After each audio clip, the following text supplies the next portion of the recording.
I mean, that's a disaster. Tom Aspinall still can't see. He's got a fucked up right eyeball still. It's really bad, right? The reality is he might not ever fight again. Like, who knows? Like, if he has surgery on his eye and it doesn't go well and he can't see out of the eye, apparently he's still fucked up in his right eye. There's some tendon damage or something.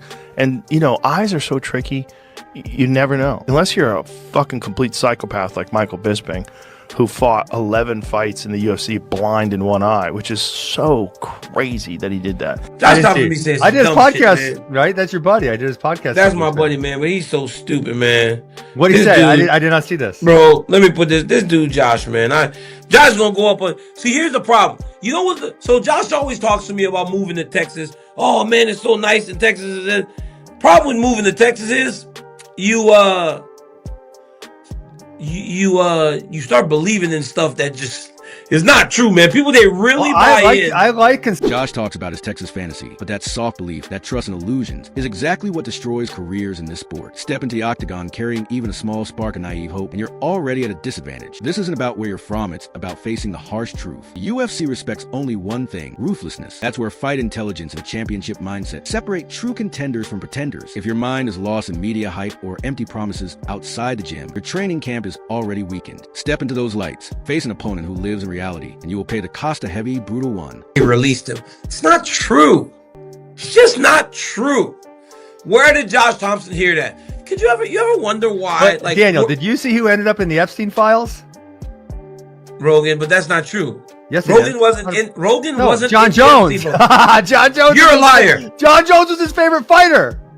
Bro, you're a liar, bro. No bullshit. Go type it in. Swear on everything. Swear on everything. You know what? I'll try to send it to Luis right now because you can search them yourselves.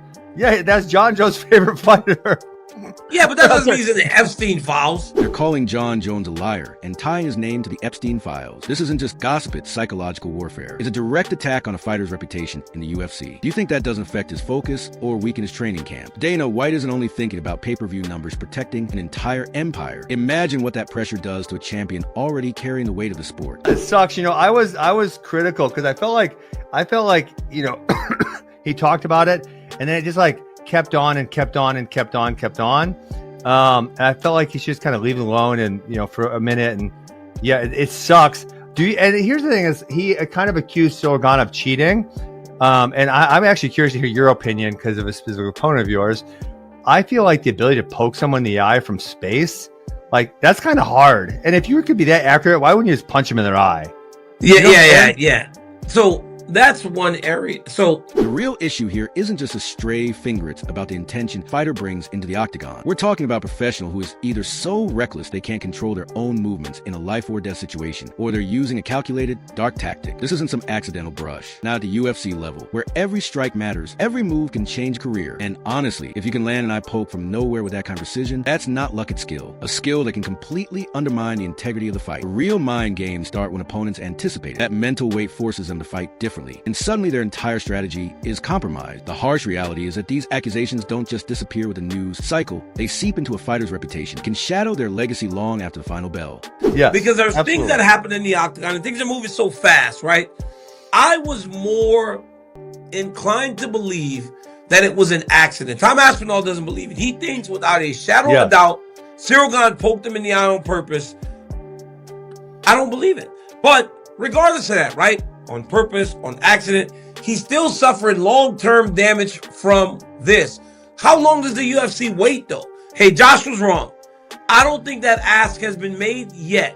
If the UFC wanted to, they could just make an interim title fight between someone else while the champion waits. Tom Aspinall fought last year. Accident. In the unforgiving world of the UFC, an accident is just a harsh consequence you didn't anticipate. Do you think Tom Aspinall's belief that it was deliberate doesn't eat at him? That mental wound is just as real as any lasting damage to his vision. The UFC doesn't stop for feelings, not when a division is waiting. They don't care how it happened, they care if you can still perform. That belt demands action. If you can't answer the bell, they'll set up an interim fight. Your reign is already on borrowed time the moment doubt creeps in. Who I don't even know if he fights anymore. And then Tom Aspinall has this injury. It's like, why can't we get these guys together? And that's one of the things the UFC has been so good at is putting the best athletes together in order to fight. And they didn't do that. Hey, I just dropped in the chat. Damn, I'm gonna text you guys. I'm gonna text you the email from Epstein. Dude, you're so crazy. He wants the John Jones Brandon Vera fight. Dude. You hear the whispers, the frustration, don't you? Why can't the UFC get its real titans in the cage? It's not about scheduling against the Raw. Relentless pressure at championship that makes fighters avoid stylistic nightmares. When John Jones's brand and record dominate the landscape, other top contenders are caught in a ruthless game of psychological warfare, scared to risk their perfect records. The harsh truth is, when the best don't face the best, the whole title picture falls apart. Momentum stalls, rankings lose meaning, and the real cost is paid by those brave enough to step into the octagon. So tell me, are we watching a sport or just an extremely expensive staring contest? I know it's emails. There's like 7 million emails. So it's an email from Jeffrey Epstein to someone else saying he wants to watch the John Jones fight. Too funny. That's so funny. Amen. But I think that's a great point. Honestly, Yeah. It stinks. I never thought of it like that, because here's the deal. Heavyweight is struggling right now, man.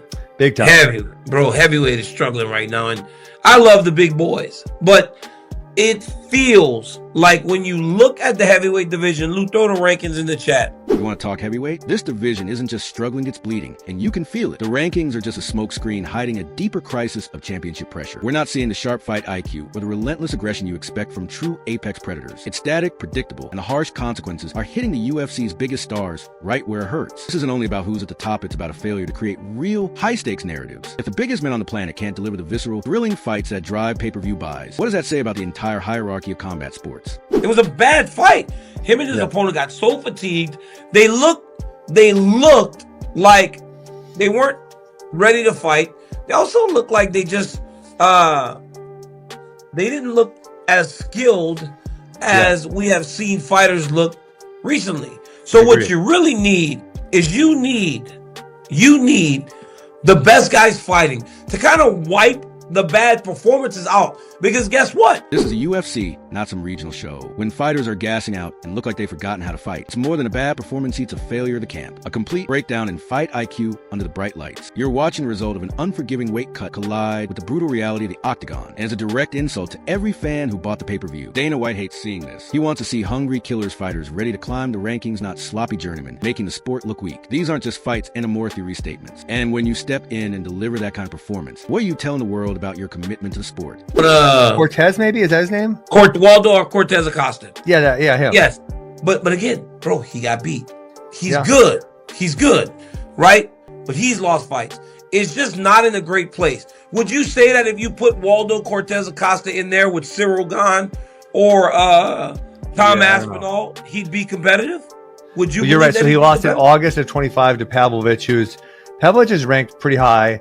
And Pavlovich got knocked out by Tom Aspinall in the first round. It just feels like there's a clear separation between the best guys. You think being good is enough to step into the octagon with the UFC's elite heavyweights? That a myth sold to casual fans. Look at what happened to Cortez Ayas, the talented fighter. No doubt but Pavlovich exposed a gap. And then Tom Aspinall, his championship-level fight IQ, dismantled Pavlovich in seconds. That's not just a difference in skill, it's a chasm in the ranking. A brutal reminder of what happens when you're not operating at the absolute peak. This isn't just about winning fights, it's about surviving the pressure, navigating stylistic nightmares, and handling the relentless climb toward title contention. Every training camp for these top fighters is a war, because they know that one slip, one moment weakness can flatten their entire career trajectory. You ever ask yourself, is being good ever truly enough, or is it just a ticket to the Shark Tank? But Luis is I think it's competitive. I think it's competitive. Yes, it would be competitive because he can move.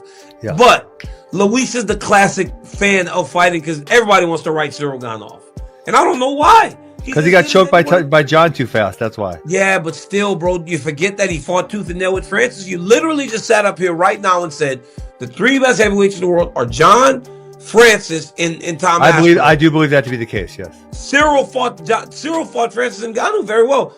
Hey, a mistake cost Cyril Gane beating Francis Ngannou when he tried for the leg lock. So how bad is Cyril Gane really? Good. Because he was looking very good against Tom Aspinall. You're dead wrong if you think you can write off Cyril Gane. This isn't fan speculation, it's UFC reality. He pushed Francis Ngannou to the absolute limit. That leg lock wasn't a sign of weakness, it was championship pressure, forcing a calculated gamble for finish. Now some want to dismiss him after one misstep against John Jones, forgetting the caliber of the man who caught him. This isn't just a loss, it's about the heavyweight hierarchy. Is one choke really enough to unravel his entire legacy? Go get Francis Ngannou to fight again, because I don't know what he's doing. You got to talk John into it. John's talking about not fighting again. He's got arthritis or something. I agree. I don't know. Maybe we just throw Gable Stevenson in there. I've been saying that for a while. He's You actually think, but fighting now. Gable needs time. John even said in the year Gable be UFC champ. You don't think he needs a little more time than that? I said throw him in there, so I'm not saying throw him in against number one, but I think he's got another fight coming up pretty quick. Put him in there.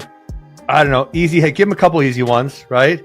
Then move him up to someone lower ranked. I think You hear them talking about Gable Stevenson like the UFC is some kind of charity league, tossing him in for easy wins. That's not how it works, not at the top. Some say he's getting soft fights like it's a ramp-up league. But any fighter in the top 15 of a UFC heavyweight division is a challenge. The championship pressure doesn't suddenly appear after a few soft touches. Thinking that way gets prospects completely destroyed. It's not about giving someone time, it's about whether they have the fight IQ to survive the crucible or they'll just become another cautionary tale. For us, the fans who spend on pay-per-views, it comes down to one thing. We want real, visceral spectacle. The octagon isn't just a Kajia, it's a brutal mirror. It shows more than who wins. It reveals who is truly ready, who has a mental strength to survive, and who can climb the relentless hierarchy. That idea that being good enough is enough is a fantasy sold to casual fans. This is about more than skill. It's about performing at a level that crushes good. It's about surviving championship pressure, navigating stylistic nightmare, and handling the brutal consequences of a weight cut under the brightest lights. You either have the instinct, the mental fortitude, and the will to thrive in that shark tank, or you become a stepping stone for someone who does. The sport's absolute peak, it demands more than talent. It demands a warrior's mindset, unshakable commitment, and the drive to be truly great. The question is, what are you willing to put on the line?